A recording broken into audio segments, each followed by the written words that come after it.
They warned her, in Ifeanyi, adultery is not just a sin, it is a death sentence. A spirit watches every married woman, waiting for betrayal to strike her family down. But when Adaora listened to her friends and gave in to temptation, the spirit of adultery didn't just take her husband's life, it came for hers too.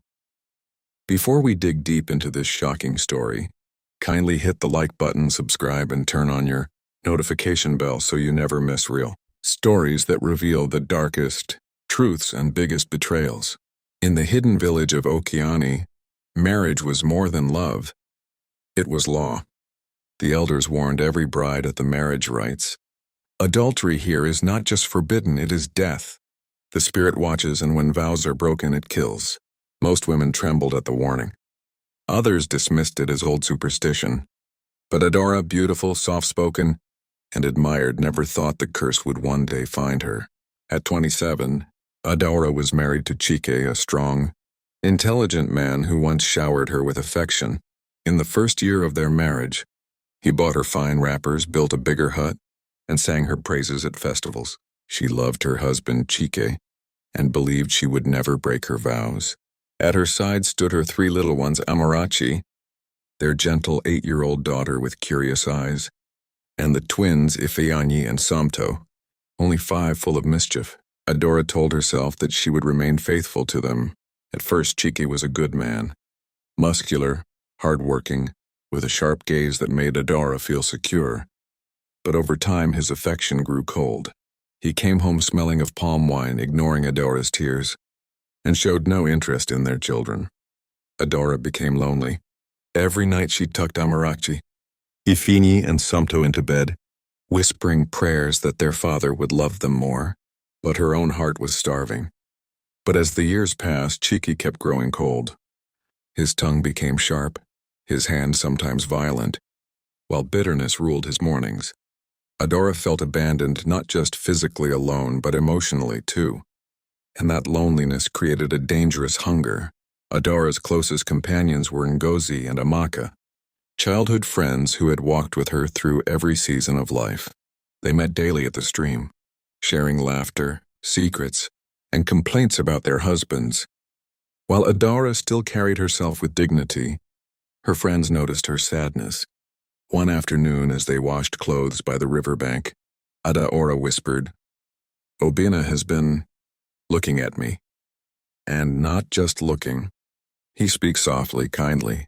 He says things Chike has not said in years." Ngozi smirked. "And why should you not listen? A woman needs love," Amaka added, lowering her voice. "Ada, happiness is rare in marriage. If Obina gives you what Chike does not, take it. Who will know?" Adaora gasped. "But the spirit?" Her friends laughed.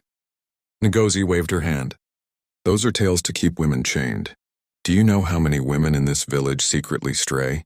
Has the spirit killed all of them?" Amaka touched her arm. "Sometimes the heart needs what it needs. Try just once. You may find joy again." Their words dug into Adaora's heart, planting seeds she should never have watered. Obina, Chike's childhood friend, was everything Chike had ceased to be. Gentle, patient, with eyes that carried warmth.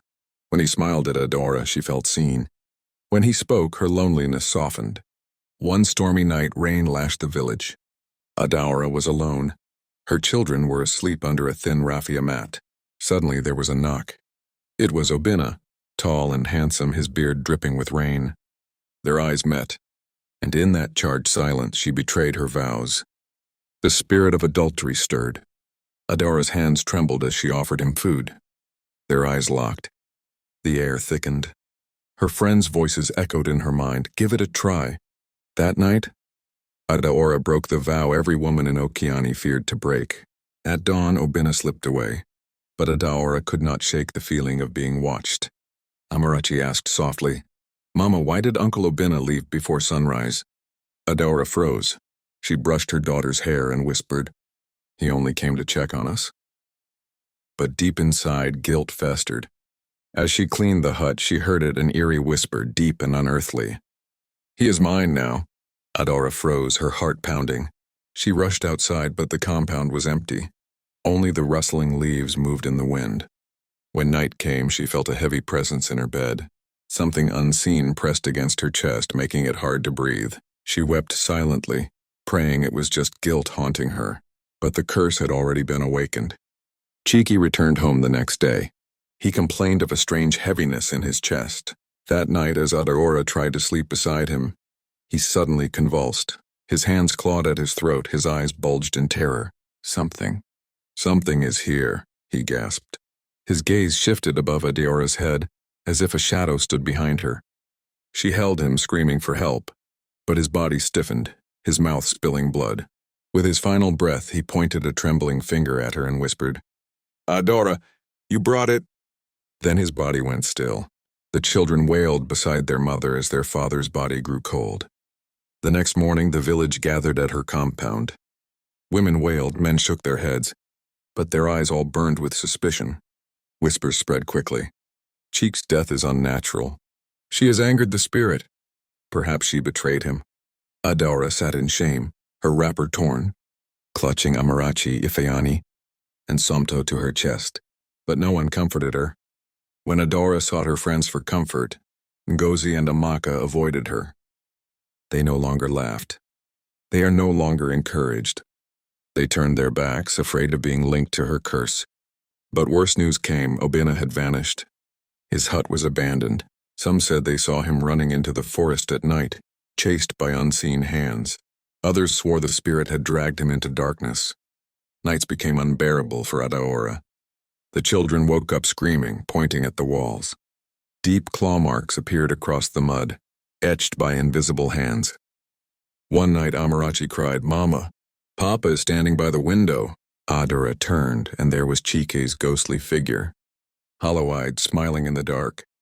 Behind him stood Obinna's spirit, their bodies chained together in shadows. The children screamed.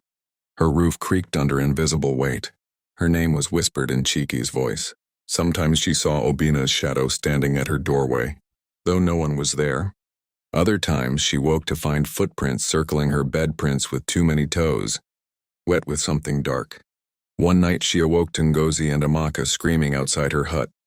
She ran out to find them staring at her window, pale with terror. "What did you see?" Adaora demanded. Amaka whispered, trembling. "Your husband, Chike, standing there, watching you." In desperation, Adaora carried her children and ran to the village shrine. The priest, an old man, glared at her. "Forgive me," she wept. "I strayed. I was weak. Save me before the spirit takes me too." The priest shook his head. His voice was heavy. "You broke the oath of Ifeanyi. The spirit demands blood. If it cannot take you, it will take your seed." Adaora fell to her knees. "Spare them. Take me instead." But the priest only shook his head. "The spirit chooses. You cannot plead with it. The spirit of adultery is older than Ifeanyi itself. It does not forgive. You opened the door when you betrayed your vow. Now it will close only with your blood or your seed."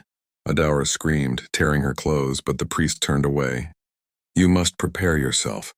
The spirit never delays for long." Adaora sat in her hut with her children, clutching a Bible and whispering prayers. Suddenly the lanterns blew out. A cold wind swept through the room. From the shadows emerged two figures, Chike and Obinna, but their eyes were hollow, their skin pale and broken. "Adaora." They called in unison, their voices layered with 1,000 whispers. She tried to run, but the ground beneath her feet turned heavy. Her body refused to move. Shadows wrapped around her, pulling her down. Her scream pierced the night. By morning, her hut was empty, her body never found. Her children were left alone. How a mother's act of adultery left her children as orphans. They lost both their father and their mother. The villagers only saw claw marks burned into the walls, and a message written in ash. Faithfulness is life. Betrayal is death. The story of Adaora spread through Ifeanyi like wildfire. Mothers used it to warn their daughters. Husbands used it to remind their wives. Even today, they say if you wander into the forest at night, you may hear Adaora's scream forever, echoing the curse she brought upon herself. Because in Ifeanyi, one truth remains unshaken. The spirit of adultery never forgives. And so, Adaora's story became a warning passed down through generations. In Ifeanyi, Adultery doesn't just break a vow, it awakens a curse. The spirit of adultery never forgives, and it never leaves without claiming blood. But the real question remains, do you believe such a law or curse could exist in our world today? Share your thoughts in the comments below. Thank you for watching. Don't forget to like, share, and subscribe so you never miss more real stories filled with suspense, betrayal, and the darkest truths.